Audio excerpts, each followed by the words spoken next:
going on, my people? Welcome back to the channel. I'm your boy Nassim the Dream. It is that time of the week once again, ladies and gentlemen. It's time for Singles of the Week. This is a segment where I like to break down some of the newest tracks that have dropped this past weekend. I'm gonna give you my thoughts and I'm giving them an official rating. Be sure to check them out for yourselves. They are all linked in the description down below. Let's get right into these new singles. All right, ladies and gentlemen, we're gonna pick it off with Bad Bunny's newest track, Un Preview. Just really getting off with this, the transition was just a clean sweep into the drum loops. I really did enjoy it. It really did catch my attention immediately.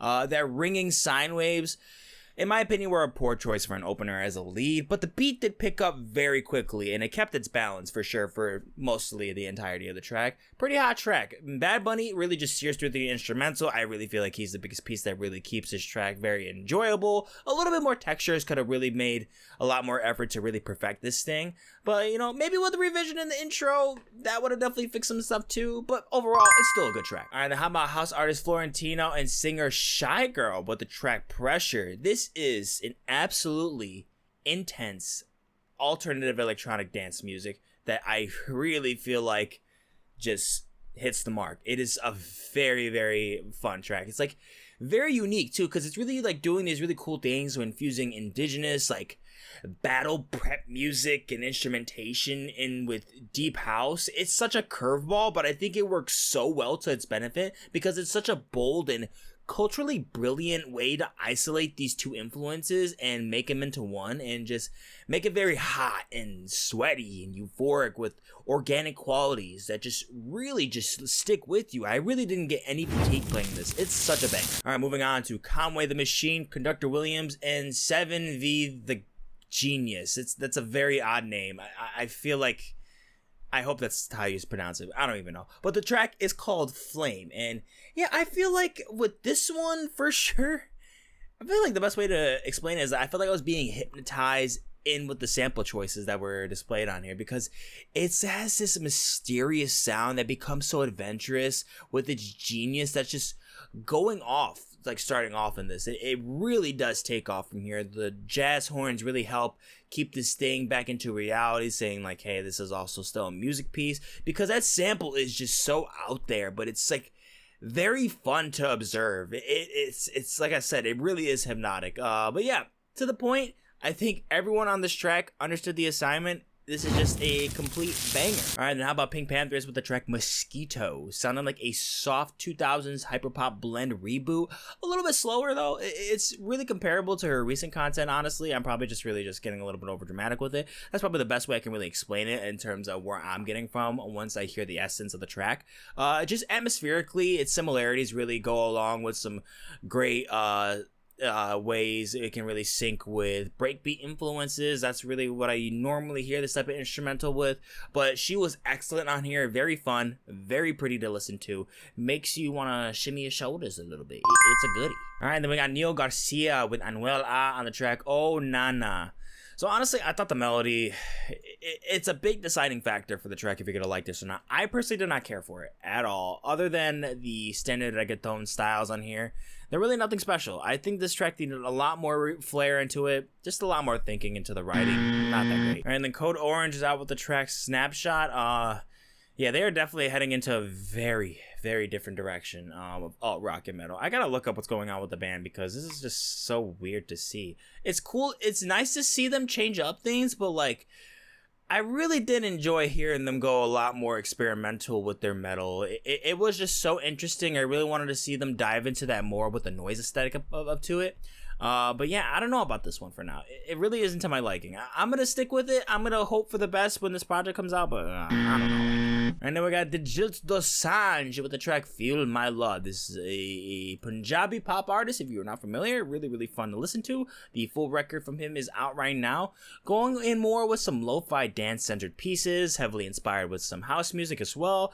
As much as I do enjoy Diljit, I gotta be honest, this beat is bland. It's very, very bland, man. It's a very generic dance track, unfortunately. They did not cook them up anything special at all. Very disappointing. And then we got AZ with the track The GOAT. This was absolutely awesome to hear. So dope to hear AZ on something that just sounds so fresh and new, but still kicking it old school at the same time, sticking to his New York roots, excuse me.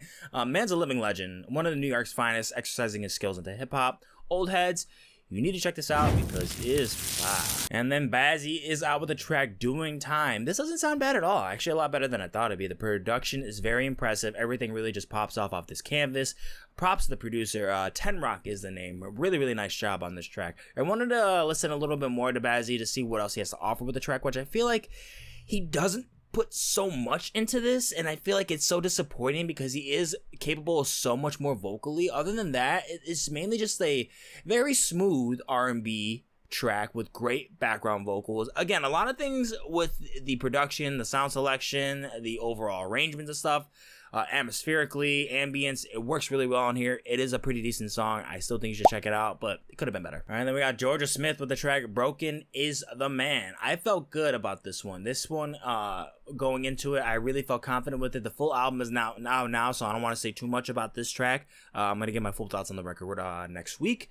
But yeah, so far, I'm just really loving the confidence into her singing on this track, so it's good. Stay tuned. And then we got rock R&B soul band Black Pumas with the track Mrs. Postman. Some real feel-good rock and soul once again from Black Pumas. I really like the emphasis on the pianos for the melodics. They really touched up quite nicely. A very epic finish to the track as well. They really go wild with these keys, and overall, it's a good one. And then we got Hemlock Springs coming out with the track POS or Post. One of the two, but yeah, this track is just absolutely wild, pop fun. Hemlock really came through and threw down with this track. The percussions just sound so clean and brand new. It's excellent with displaying its emotions, thriving through the track. She's really just been killing it back to back with new tracks. Banger following banger consistently.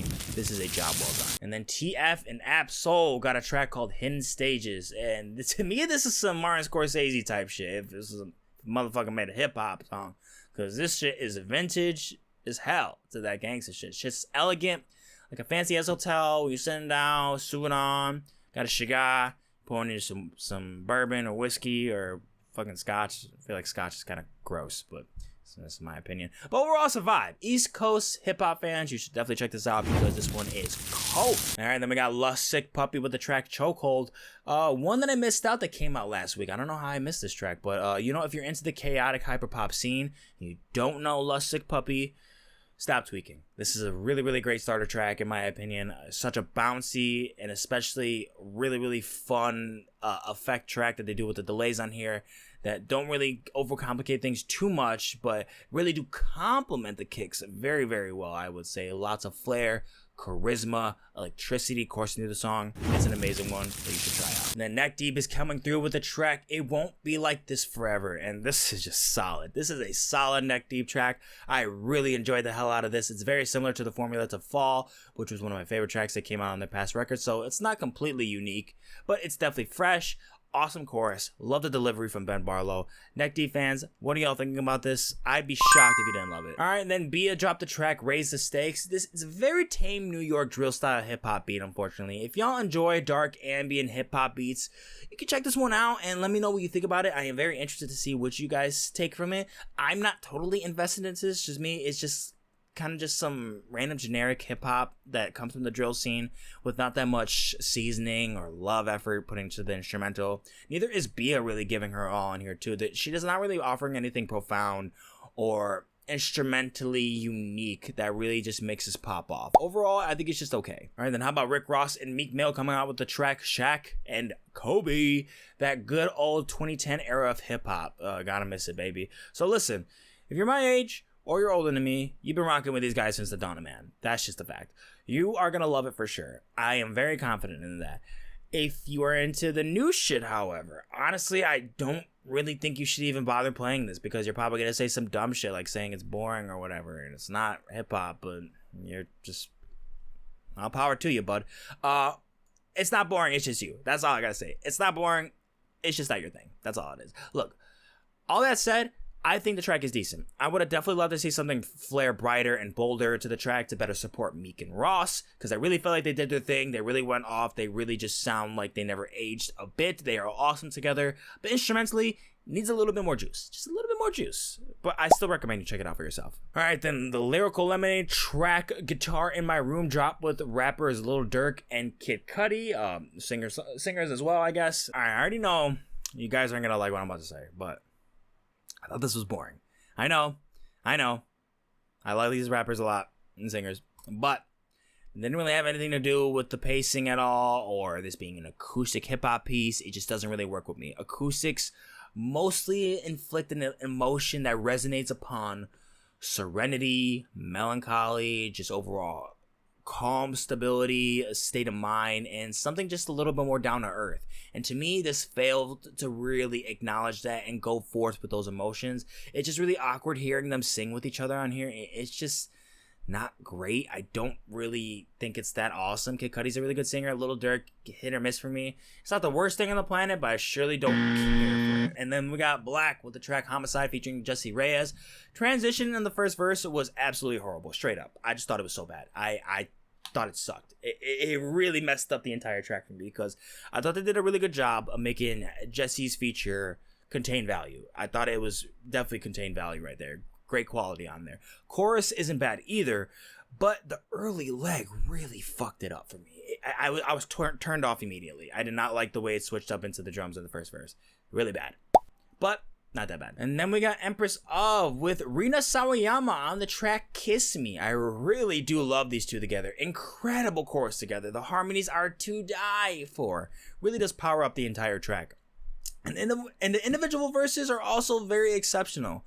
I wouldn't say I'd change anything too much about this. It definitely feels a little bit more empty in certain points with the verses. I think a little bit more ethereal sound aesthetic could have really helped this thing out just a little bit more, but I still think it's a great track. All right, and then the track that I chose to react to for this week's reaction video comes from the Rolling Stones' taste of their new record coming out. This one is called Sweet Sounds of Heaven, and it is featuring Lady Gaga and Stevie Wonder. Be sure to stick around to the end of the video to check out my reaction. You are not going to want to miss it. It is an absolute banger of a video. You have to check it out to see my full breakdown and my thoughts on the track. But here I will give it an official rating. I will give it a green.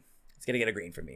Go check out why. And to end off this week's singles of the week, the winner, the favorite track of the week, has to go to ILLENIUM's new remix of Starfall by Trivecta. This is an absolutely insane remix. I was blown away from this. Fucking awesome work from Trivecta. Incredible mix of techno and rave music to really warm us up, splashing us with a powerful future-based chorus. Like, it was slammed into us, and then right into the second phase, hit with a disgusting rhythm breakdown. It was insane. A great drop. Excision would be so proud, with a breathtaking third act that follows into this deep rave cut, and I just already see the flames and just, oh my god, all the lights and everything. It's just incredible. So unexpected, with perfect execution. This is the best remix of an ILLENIUM track since I've heard Blank's remix of Prey, and I mean that. That's a great remix, and this is one that I genuinely feel like is a 10 out of 10,